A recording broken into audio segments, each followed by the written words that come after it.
The Collector is a movie released in 2009 starring Josh Stewart, Michael Riley Burke, and Andrea Roth, and directed by Marcus Dunstan. Now, I think this movie is essentially a remake of a original story called The Collector, or original movie called The Collector. But from what I can gather is I think essentially the plots are quite different. But this one is I enjoy this movie.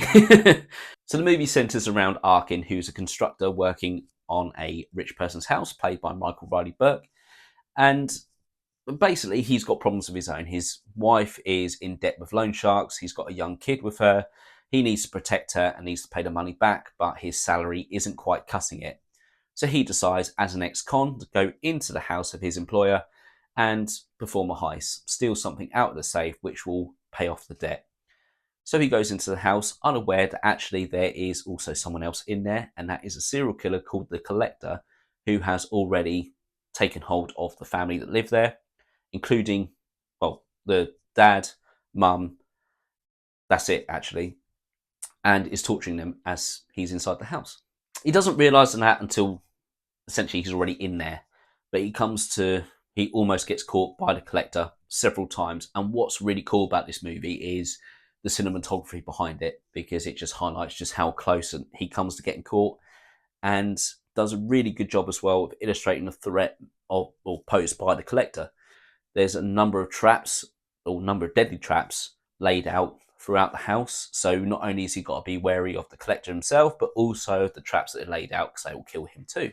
And the aim of the game for Arkin is to get what he came for and also escape. That does start to change when he realises that, in actual fact, his life is worth more, and every second he spends inside the house is a second closer to death. So he tries to leave, but then realises in good conscience he can't leave without trying to save the family. Tries to do that, fails. He does get out of the house, but then discovers that the youngest daughter, who's very similar age to his own daughter, is hiding inside the house and is still there, hasn't been discovered, so he has to go back to save her. And that is the major set piece of this movie.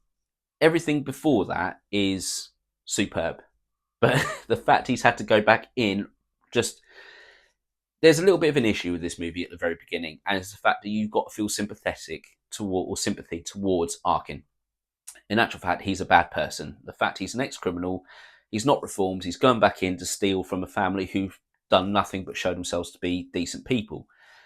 So he's got to be redeemed, and his redemption comes from him trying to save the family, but then also him going back in and putting his needs second to go and save the little girl. That's the point where this film starts to turn. Now, the cinematography in this is absolutely superb. There's several shots in this movie where it's an aerial view of the top of the house, but inside, so you see sort of like the tops of the walls of each room, each boundary, and it makes it look like a maze. And you see just how close on either side of the wall the Collector and Arkin are to each other, and just how close to death he is.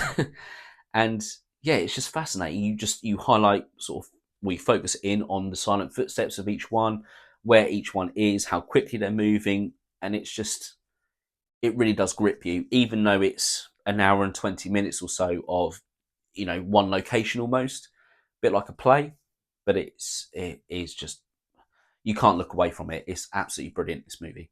And the Collector himself his design is absolutely fantastic, just made to look so inhuman.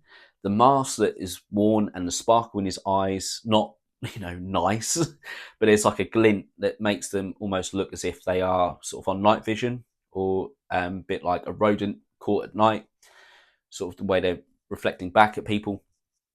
There's no, there's nothing said by the Collector at all, and the way that it moves just sort of so smoothly. I say it, the way he moves so smoothly and so silently, just makes him look like an apparition, like a supernatural creature, and it just makes it even more terrifying.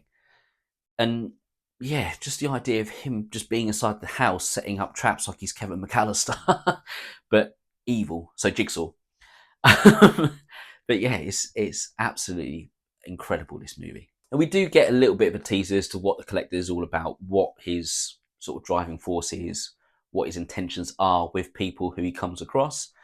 And yeah, that does sort of feed in quite nicely. It's not overly complicated. It's just one sort of like off the hand comment. Everything else is demonstrated by his actions. And that is the best way of doing it. For me, it's something that I really enjoy watching. It's got everything. It's quite a basic story, but easy to follow.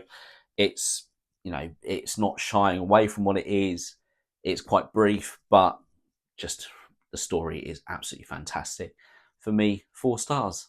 So that was my review of The Collector. Have you guys seen it? What did you guys think about it? Whatever you guys thought, please pop it in the comment section below. As always, thank you very much for watching this video. I will be back with another upload shortly, but until then, you guys take it easy and I'll catch you on the next one.